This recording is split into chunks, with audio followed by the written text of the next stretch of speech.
राधे राधे दोस्तों, आपका स्वागत है कठिन पथ में। कठिन पथ हमारे जीवन का आधार। बाण में उतना कष्ट नहीं होता जितना वाणी से बेधने, प्रियजनों के द्वारा कर्कश कठोर वचन बोल दे। प्रियजन इसलिए कि जो बाहरी है तो उस पर विचार होता है कि कोई, लेकिन प्रियजनों के द्वारा जब कठोर वचन बोले जाते हैं तो हृदय में बड़ी व्यथा होती है। वाणी बहुत संभाल के, अगर कर्कश वचन बोलते हैं, झूठ बोलते हैं, पापाचरण की बातें करते हैं, तो फिर नाम परम पवित्र है, वो आपकी वाणी में टिकेगा नहीं, देख लेना। और कह रहे हैं यदि किसी महाभागवत को ऐसे कठोर शब्दों से बोल दिया जाए तो उसे वध के समान पाप लगता है। जैसे किसी की हत्या कर दे तो ऐसे वाणी से वध के समान पाप लगता है। कल एक उपासक आए थे, रो रहे थे, कह रहे थे कि हमें वैष्णव अपराध के द्वारा सब सर्वस्व नष्ट हो गया, बचा लीजिए। क्या हुआ? उनका पहले हमारी प्रबल श्रद्धा हुई तो सब कुछ छोड़ करके हम भजन में लगे, बहुत आनंद सुख प्रवाह सब होता था। फिर मन का कुसंग और कुसंग, कुछ बातें ऐसी हमारे मन ने संकल्प कराई, हमारा चिंतन बिगड़ गया, उनके प्रति दोष वृत्ति हो गई, सब नष्ट हो गया। मैं पागल की तरह घूम रहा हूं, न नाम चल रहा है न भजन चल रहा, चिल्ला चिल्ला कर रोने लगे। बद समान सो पातक लहिए। यदि किसी महाभागवत के प्रति आपका वाणी के द्वारा, शरीर के द्वारा, चिंतन के द्वारा आपका यदि गलत भाव, तो उसी चिंतन में तो भगवत चिंतन होना था, उसी वाणी से तो नाम जपना, सब खत्म हो जाएगा। बाहरी व्यवहार को आप नहीं जान सकते। कल चर्चा में आया था कि वास निरूपण, जाति निरूपण, ऐसे 6 प्रकार के अपराध भक्तों के जो होते हैं वो भजन नहीं करने देते, हृदय को कलुषित कर देते हैं। अपने में जब नीच भाव होगा तो दोष दर्शन कहीं होगा ही नहीं। सबको मान देने का भाव होगा तो मान प्राप्ति की चाह नहीं रहेगी, तो ऊंची स्थिति आने में देर नहीं लगेगी। सहन स्वभाव वृक्ष के जैसा होना चाहिए। पराई माताओं बहनों की तरफ दृष्टि भगवत भाव से, मातृ भाव से होनी चाहिए। तुम्हारी दृष्टि में लोहा और सोना बराबर होना चाहिए, उसका महत्व नहीं होना चाहिए। किसी का तृण भी चोरी करने का भाव न हो, और वस्तुओं की तो बात जाने दो।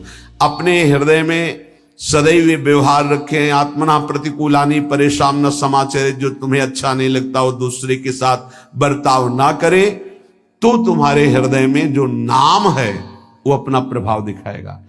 कई बार वर्णन किया गया है कि नाम ऐसे जपने का फल है गुरुमुख से प्राप्त होना। श्री नानक देव जी कह रहे, मन रे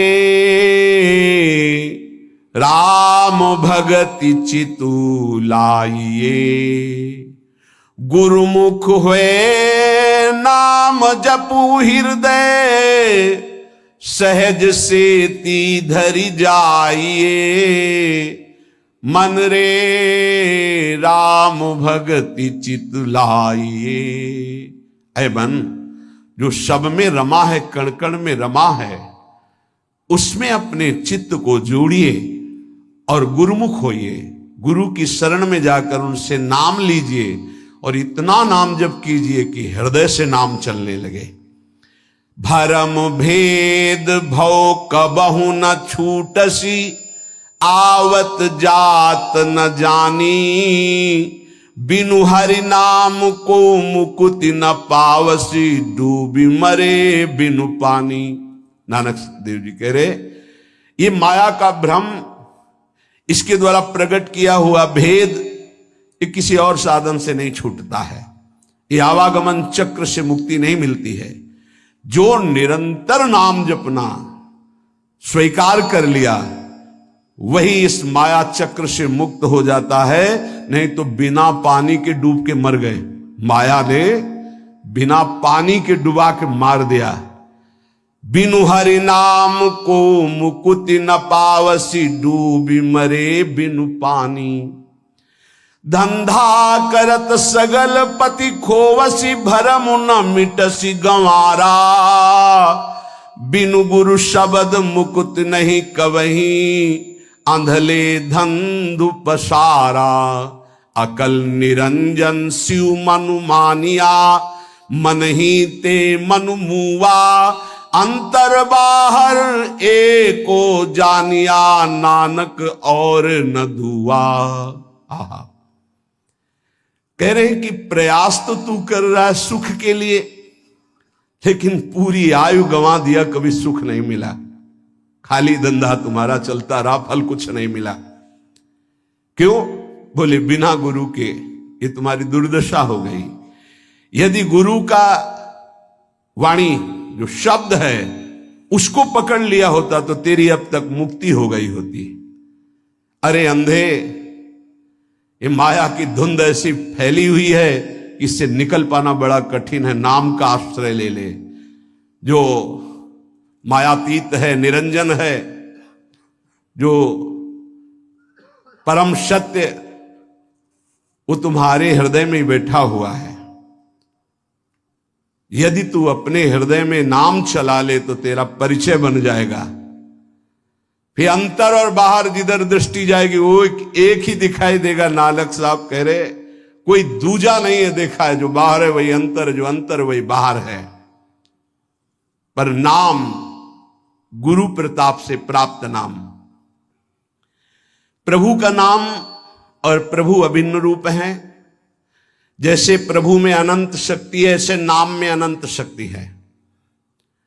जैसे प्रभु महान ऐश्वर्य वैभव संपन्न है, ऐसे नाम महान ऐश्वर्य वैभव संपन्न है।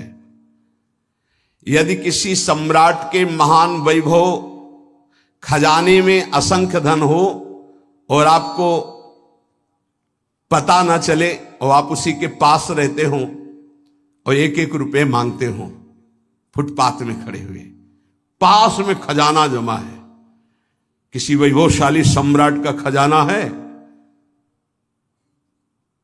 वो भी छोड़े हुए, कोई भी ले सकता है, पर पता ही नहीं कि इसके अंदर खजाना है, और वही खड़े फुटपाथ में एक एक रुपया मांग रहा है। ऐसे ही भगवान ने अपना सारा खजाना नाम में रख के छोड़ दिया। नाम रूपी खजाने में भगवान की अनंत शक्ति, अनंत वैभव ऐश्वर्य छुपा हुआ है। पर ये जीव माया के फुटपाथ में खड़ा होकर वासनाओं की भीख मांग रहा है, और सच्चिदानंद सुख भरा हुआ नाम का खजाना पास है। अगर उसका परिचय कर ले, राधा राधा राधा, कृष्ण कृष्ण कृष्ण, हरि हरि हरि, वो माला माल हो जाए। जैसे भगवान में अनंत गुण है, ऐसे नाम में अनंत गुण है। नाम जपोगे वो सब अनंत गुण आपके अंदर प्रकाशित हो जाएंगे। जैसे भगवान को मंगल भवन कहा गया, ऐसे नाम को मंगल भवन कहा गया। नाम जपत मंगल दिशि दसहु, जैसे भगवान के लिए कहा गया मंगल भवन अमंगलहारी, तो नाम जपत जहां हमारे जिह्वा पे नाम, सारे अमंगल नष्ट हो जाएंगे। मंगल दिशि दसहु, दसों दिशाओं में कहीं भी हो, नाम चल रहा है, मंगल ही होगा। ये नाम रूपी अमृत का त्याग कर, ये जो हम लोग विषय रूपी विष पी रहे हैं, इसलिए हमारी दुर्गति हो रही है। अतएव बुद्धिमान मनुष्य से ये प्रार्थना है, बुद्धिमान इसलिए कि वही बुद्धिमान जो हमारी प्रार्थना सुनेगा। ये जीवन पुरुषार्थ करने के लिए मिला है। पुरुषार्थ है एक बात का, जिह्वा पे नाम और शरीर से जो आपका कर्तव्य है वो कर्तव्य कीजिए। लेकिन जीवन जीने के लिए कर्तव्य होता है और जीवन की पूर्णता के लिए नाम होता है। अगर जीने के लिए ही केवल कर रहे हो और जो मिला उससे जी रहे हो, तो जी किसके लिए रहे हो? बस ये अधूरी बात पूरी कर लो। अपने कर्तव्य का पालन और भगवान नाम जिह्वा पे, अगर आदर सहित कहीं तुम नाम जप करने लगे तो आप जान लीजिए कि अब आपका निश्चित उद्धार हो जाएगा। कोई भी दुख आपको फंसा नहीं पाएगा। जब तक तुम्हारे अंदर नाम के प्रति भाव नहीं आ रहा है, तभी तक ये आपत्ति विपत्तियां आपको घेरे हुए हैं। आपत्ति विपत्तियों में फंसकर हम जिससे आपत्ति विपत्तियां आ रही वही पाप कर्म और करते जाते हैं। और जबकि आपत्ति विपत्ति के नाश का उपाय हरि स्मृति सर्व विपद विमोक्षणम, यदि हम हरि का स्मरण करने लगे तो हर विपत्ति से लड़ सकते हैं, हर आपत्ति से हम लड़कर निकल सकते हैं। लेकिन हमारे द्वारा आपत्ति विपत्ति आने पर और पाप कर्म होने लगते हैं, जिससे और दुख में डूब जाए। मूर्खता हमारी बुद्धि में बैठ गई है। जब तक प्रभु का नाम जपने की बात आप अपने हृदय में नहीं लाते, तब तक अन्य कोई साधन आपको दुखों से नहीं बचा सकता। पक्का मानो, ये किसी पक्षपात की बात नहीं है। कलेर दोष निधे राजन नस्त हेको महान गुण कीर्तना देव कृष्णस्य मुक्त बंधा परम ब्रजेत। बड़ा विचित्र खेल है। सबको शास्त्रों का सम्यक स्वाध्याय करना चाहिए, तभी पता चलता है कि हम जो सुन रहे हैं वो सही सुन रहे हैं या गलत सुन रहे हैं। आजकल बहुत गलत भी सुनाया जाता है। हमें लगता है कि थोड़ा श्रवण इंद्री को बचाया जाए। कलिर दोष निधे राजन, कलयुग का यह दोष है, अपने को भगवान और भगवान को ना मानना। क्यों? दुर्गति इसी से तो होगी। भगवान को जिसने भगवान माना और तन्मय हो गए तो स्वयं भगवत स्वरूप हो गए, ये हम बात मानते। तस्मित तज्जने भेदा भावात, भगवान में तन्मय हो गए तो भगवान के स्वरूप हो गए। भगवान से अलग, आप लोगों को शायद इस बात का पता ना हो, जब गंगा जी की बाढ़ आती है तो विशाल धारा हो जाती है, और जब घटती है तो 2-3 भाग हो जाते हैं। तो प्रधान धारा से जो भाग अलग हो गया उसका विज्ञजन, शास्त्र ज्ञानी जन आचमन भी नहीं करते, स्पर्श। उसको जानते हो क्या कहते हैं? गंगौघ, गंगा का पाप। उसको उसमें कभी अवगाहन नहीं करते जो शास्त्र के ज्ञानी। अब गांव के नहीं जानते बेचारे, गंगौघ उसे कहते हैं। ऐसे ही जो धारा से अलग हुआ वो गंगौघ जल, ऐसे ही जो भगवान से अलग हुआ वो पाप के सिवा और कोई शिक्षा नहीं दे सकता। कौन ऐसा आज तक ज्ञानी प्रकट हुआ भूमंडल पर जिसने भगवान की सत्ता को न माना हो? 2 प्रकार से भगवान का भजन होता है, एक निराकार, एक साकार। सगुण साकार, निर्गुण निराकार मानते हैं। वही निरंजन मायातीत है, वही त्रिगुण माया को रचता है, और वही योग माया के द्वारा प्रकृति को अधीन करके अपने रूप को प्रकाशित करता है। बहुत कुछ लोग बहुत बाक चापल्यता कि फिर तुम नारायण को मानते हो, हरि को मानते हो। मान लो ब्रह्मा के पिता भगवान विष्णु, तो विष्णु के पिता कौन है? बताओ आप, विष्णु के पिता कौन? मूल का कोई मूल होता है क्या?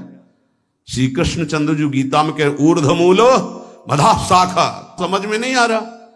मूल का कोई मूल होता है? मूल का तो सबका मूल वो खुद है। शंकर जी के ब्याह में वेद ही ब्राह्मण रूप धारण करके स्वस्थ वाचन हरि ओम, फिर शाखोच्चार बोला जाता है अंबा पार्वती जी के साथ। आपका नाम, पार्षद खड़े थे, देवाधिदेव महादेव। बाप का नाम शाखोच्चार में बोला जाता है। महादेव जी ने इशारा किया, चतुर्मुख ब्रह्मा जी बैठे, बोलो पितामह है ना ब्रह्मा जी। बाबा का नाम, बोले हरि को बोल, बोले हरि। पर बाबा का नाम, बोले शिव। बोले तो पहले बेटे का नाम बोला था, तो बेटे भी हम ही है, बाप भी हम ही, पर बाबा भी हम ही है। कैसे जालोगे इनको? अरे यही है, सबके मूल है। बहुत बचने की जरूरत है, बहुत बचने की। बड़ा संस्कार पड़ता है। कुसंग से बचिए। ये जैसे सत्संग का प्रभाव होता है, ऐसे कुसंग का प्रभाव होता है। ए भाई, हर कण में भगवान है। आप जब भगवत भावना करते हो तो आप जहां से भावना करते हो वहीं से भगवान आपको अनुभव करा देंगे। आज आप पत्नी की भावना करते हो तो मेरे प्राणनाथ पत्नी के रूप में हैं। जब वो अंदर से चले जाएंगे तो आप पत्नी के शरीर को 24 घंटे नहीं रख सकते अपने पास, क्योंकि मेरे प्राणनाथ अंतर ध्यान हो गए, वही हैं, कण कण में हैं। बस हमें लगता है कि सत्संग की आड़ में कुसंग जो होता है उससे बचना चाहिए। श्री सुखदेव जी से बड़ा कोई ज्ञानी है जिन्होंने बरहापीडम नटवर बपुः कर्णयो कर्णिकारम बिभ्रदवासा कनक कपिशम वैजयंतीम च मालाम रंधान वेणुरधर सुधया पूरयन गोप वृंदै, जो ये शोभा सुन करके 18,000 श्लोक, जो अपने ब्रह्म स्वरूप पिता भगवान व्यासदेव के पुकारने पर पीछे नहीं मुड़े और श्लोक सुनने पर उन्हीं के चरणों में बैठकर 18,000 श्लोक सुने, वो श्री कृष्ण क्या है? आद्य गुरु भगवान शंकराचार्य जी के ध्यान का विषय गोप मंडली में विराजमान श्री कृष्ण।